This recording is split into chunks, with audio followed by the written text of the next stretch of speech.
ಬೆಳಗಾವಿಯಲ್ಲಿ ಚಳಿಗಾಲದ ಅಧಿವೇಶನ ನಡೆದಾಗ ಹುಬ್ಬಳ್ಳಿಯ ಶಾಸಕ ಮಹೇಶ್ ತೆಂಗಿನಕಾಯಿ ದಾಖಲೆ ಸಮೇತ ಗೃಹಲಕ್ಷ್ಮಿ ಯೋಜನೆಯಲ್ಲಿ 2 ತಿಂಗಳ ದುಡ್ಡನ್ನು ಸ್ಕಿಪ್ ಮಾಡಲಾಗಿದೆ ಅನ್ನುವುದನ್ನು ಸದನದಲ್ಲಿ ಪ್ರಶ್ನೆ ಮಾಡಿ ಆ ವಿಷಯವನ್ನು ಬಹಿರಂಗಪಡಿಸಿದ್ರು. ಚಳಿಗಾಲದ ಅಧಿವೇಶನ ಬೆಳಗಾವಿಯಲ್ಲಿ ನಡೆದಾಗ ಈಗ ವಿಶೇಷ ಅಧಿವೇಶನ ನಡೀತಾ ಇದೆ.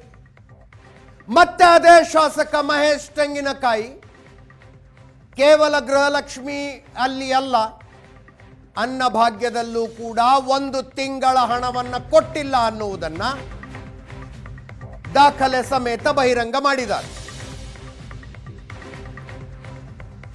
1,27,00,000 ಪಡಿತರದಾರರಿಗೆ 657 ಕೋಟಿ ರೂಪಾಯಿ ಹಣ ಜಮೆಯಾಗಿಲ್ಲ. 2025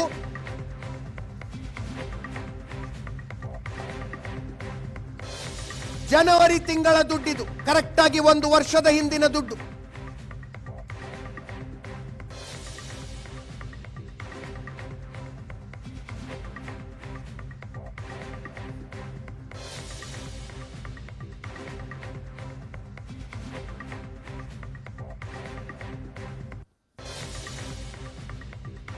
ಥೇಟ್ ಲಕ್ಷ್ಮೀ ಹೆಬ್ಬಾಳ್ಕರರು ಬೆಳಗಾವಿಯಲ್ಲಿ ಮಾಡಿದಂತೆ ಇಲ್ಲೂ ಕೂಡ ಆಹಾರ ಸಚಿವ KH ಮುನಿಯಪ್ಪನವರು ನಮ್ಮಿಂದ ವ್ಯತ್ಯಾಸ ಆಗಿಲ್ಲ ಅಂತ ಹೇಳೋ ಪ್ರಯತ್ನ ಮಾಡಿದ್ರು.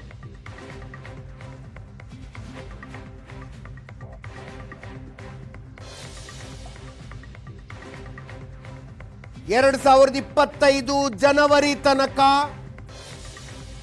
5 ಕೆಜಿ ಅಕ್ಕಿ 5 ಕೆಜಿಗೆ ದುಡ್ಡು ಕೊಡ್ತಾ ಬಂದದ್ದು.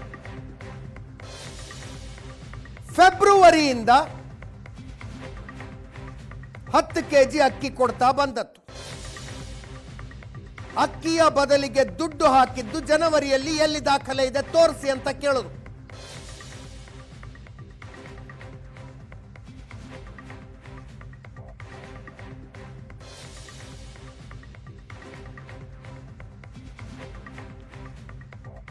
ಮಾರ್ಕೆಟ್ ಇದರಲ್ಲಿ ಅಕ್ಕಿ ಕೊಡ್ತೀವಿ ಅಂತ ಹೇಳಿದ್ರು.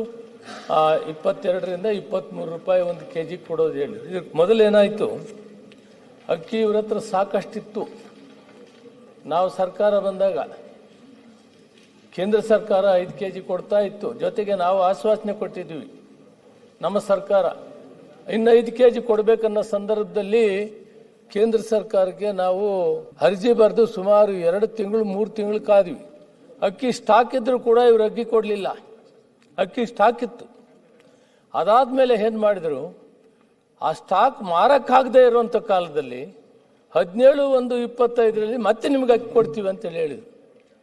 ತಿಂಗಳು ಮಧ್ಯದಲ್ಲಿ ಅವರು ಹೇಳಿದಂಥ ಸಂದರ್ಭದಲ್ಲಿ ಅಷ್ಟರವರೆಗೂ ಏನು ಮಾಡಿದ್ವಿ, ಯಾವಾಗ ಕೇಂದ್ರ ಸರ್ಕಾರ ಕೊಡೋಕ್ಕಾಗಿಲ್ಲ DBT ಮುಖಾಂತರ ಒಬ್ಬ ವ್ಯಕ್ತಿಗೆ 170ರಂತೆ ಪ್ರತಿ ತಿಂಗಳು 2023 ಜುಲೈಯಿಂದ 2024-25 ನಾವು ಕೊಡ್ತಾ ಬಂದ್ವಿ. DBT ಜನವರಿ 25-17ರಲ್ಲಿ ಒಂದು ಪತ್ರವನ್ನು ಬರೆದು ಇಲ್ಲ ನಾವು ಅಕ್ಕಿ ಕೊಡ್ತೀವಿ ಅಂತ ಹೇಳಿದಂಥ ಸಂದರ್ಭದಲ್ಲಿ ಕೇಂದ್ರ ಸರ್ಕಾರ ಹೇಳಿದ ಆದೇಶನ ಪಾಲನೆ ಮಾಡಬೇಕು ಅಂತೇಳಿ ಆ ಜನವರಿ ತಿಂಗಳಲ್ಲಿ ನಾವು ಅವರಿಗೆ ಪತ್ರ ವ್ಯವಹಾರ ಮಾಡಿ ರೇಟ್ ಏನು ಫಿಕ್ಸ್ ಮಾಡ್ತೀವಿ, ಟ್ರಾನ್ಸ್ಪೋರ್ಟೇಷನ್ ಚಾರ್ಜು ಇವೆಲ್ಲ ವ್ಯವಹಾರಗಳು ಮಾಡಬೇಕಾದ್ರೆ ಫೆಬ್ರವರಿ ಬಂತು. ಅಕ್ಕಿ ಕೊಡೋದಕ್ಕೆ ದುಡ್ಡು ಡಿಪಾಸಿಟ್ ಮಾಡಿದ್ವಿ. ಅವರು ಅಕ್ಕಿ ಕೊಡೋದು ಸ್ವಲ್ಪ ತಡ ಆಯಿತು. ಇದು ಟ್ರಾನ್ಸಿಟ್ ಪೀರಿಯಡ್ ಏನು ಜನವರಿ ಇತ್ತು, ಅದರಲ್ಲಿ ಅವರ ಆದೇಶದ ಮಾರಿಗೆ ನಾವು ಏನು ಕೊಡಬೇಕಂತ ಅಕ್ಕಿಯನ್ನು ಶುರು ಮಾಡಿದ್ವಿ. ಮತ್ತೆ 2 ತಿಂಗಳದ್ದು ಒಂದೇ ಸಾರಿ ಕೊಡಬೇಕಾಯ್ತು ಅಂತ 15 ಕೆಜಿ ಕೊಡುವಂಥ ಸಂದರ್ಭ ಮಾರ್ಚಿಯಲ್ಲಿ ಬಂತು. ಆದ್ದರಿಂದ ನಮ್ಮ ಕಡೆಯಿಂದ ಏನು ವ್ಯತ್ಯಾಸ ಆಗಿಲ್ಲ. ಅವರು ಕೊಟ್ಟಂಥ ಆದೇಶನ ಪಾಲನೆ ಮಾಡಿ ನಾವು ಅಕ್ಕಿಯನ್ನು ಕೊಡುವಂಥ ಕೆಲಸ ಮಾಡಿದೆ. ಮಾನ್ಯ ಅಧ್ಯಕ್ಷರೇ, ನನ್ನ ಕಡೆ 9 ಜಿಲ್ಲೆಗಳ ರಿಪೋರ್ಟ್ ಇದೆ. ಅವರು DDಗಳು ಕಳಿಸಿರ್ತಕ್ಕಂಥ ರಿಪೋರ್ಟ್ 9 ಜಿಲ್ಲೆದಿದೆ. ಅದರಲ್ಲಿ ಮಾನ್ಯ ಸಚಿವರಿಗೆ ಹೇಳಿದರು, ಅದರಲ್ಲಿ ಸ್ಪಷ್ಟವಾಗಿ ಹೇಳ್ತಾರೆ, ಜನವರಿ 2020 ಮಾಯಲ್ಲಿ ಫಲಾನುಭವಿಗಳಿಗೆ ಹಣದ ಬದಲಾಗಿ 5 ಕೆಜಿ ಅಕ್ಕಿ ಕೊಡಲು ಸರ್ಕಾರ ತೀರ್ಮಾನಿಸಿತು. ಮುಂದೆ ಫೆಬ್ರವರಿ 2025 ಮಾಯಿಂದ ಫಲಾನುಭವಿಗಳಿಗೆ ಅಕ್ಕಿ ಕೊಡಲು ಪ್ರಾರಂಭಿಸಲಾಗಿದೆ. ಅಂದರೆ 2025 ಫೆಬ್ರವರಿಯಿಂದ ಅಕ್ಕಿಯನ್ನು ಕೊಡುವಂಥದ್ದು ಪ್ರಾರಂಭ ಮಾಡಿದ್ದಾರೆ. ನಾನು ಅದನ್ನು ಕೇಳಿಲ್ಲ, ಫೆಬ್ರವರಿಯಿಂದ ಅಕ್ಕಿ ಕೊಟ್ಟೋದ್ರ ಬಗ್ಗೆ ಪ್ರಶ್ನೆ ಇಲ್ಲ. ಆದರೆ ಉಳಿದಿರ್ತಕ್ಕಂಥ ಜನವರಿ ತಿಂಗಳದ್ದು ಹಣನೂ ಇಲ್ಲ, ಅಕ್ಕಿನೂ ಇಲ್ಲ. ಕೇಂದ್ರ ಸರ್ಕಾರದ 5 kg ಅಕ್ಕಿ ಬಂದಿದೆ ಜನವರಿಗೆ, ಆದರೆ ರಾಜ್ಯ ಸರ್ಕಾರದ್ದು 5 kg ಅಕ್ಕಿನೂ ಇಲ್ಲ, ಹಣನೂ ಇಲ್ಲ. ಹಾಗಾದರೆ ಸುಮಾರು 657 ಕೋಟಿ ರೂಪಾಯಿ ಏನಾಯಿತು? ಸರ್ಕಾರದ ಕಡೆ ಉಳಿತಾ? ಅದ್ರ ಬಗ್ಗೆ ಸ್ಪಷ್ಟೀಕರಣ ಬೇಕಲ್ಲ, ಏನಂತಂದೇಳಿ. 1,27,00,000 657 ಕೋಟಿ ರೂಪಾಯಿ ಆಗತ್ತಿದೆ.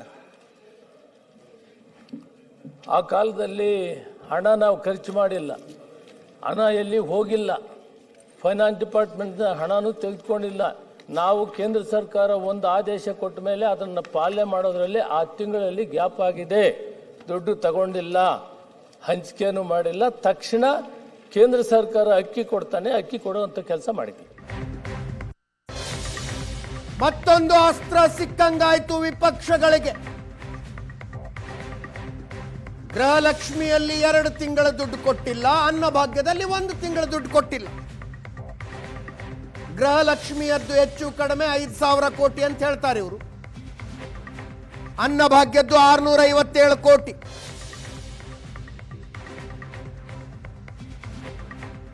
ಎರಡ್ 2025 ಫೆಬ್ರವರಿ ಮಾರ್ಚ್ ಗೃಹಲಕ್ಷ್ಮಿ ದುಡ್ಡು ಕೊಟ್ಟಿಲ್ಲ.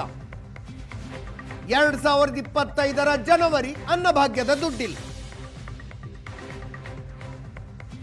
ಬಿಜೆಪಿ ಅವರು ಟ್ವೀಟ್ ಮಾಡಿದ್ರು,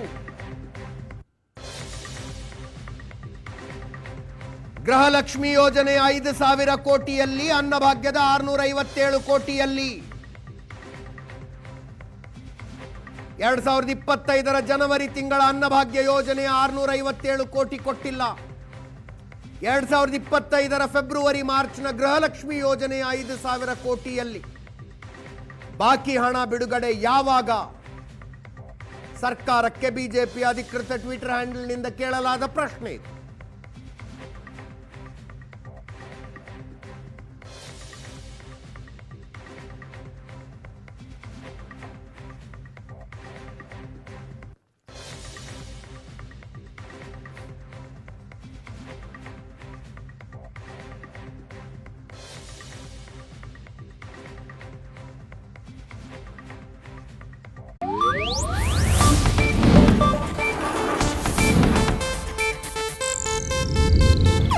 ಇದು ಏಷ್ಯಾನೆಟ್ ನ್ಯೂಸ್ ನೆಟ್ವರ್ಕ್ ಪ್ರಸ್ತುತಿ.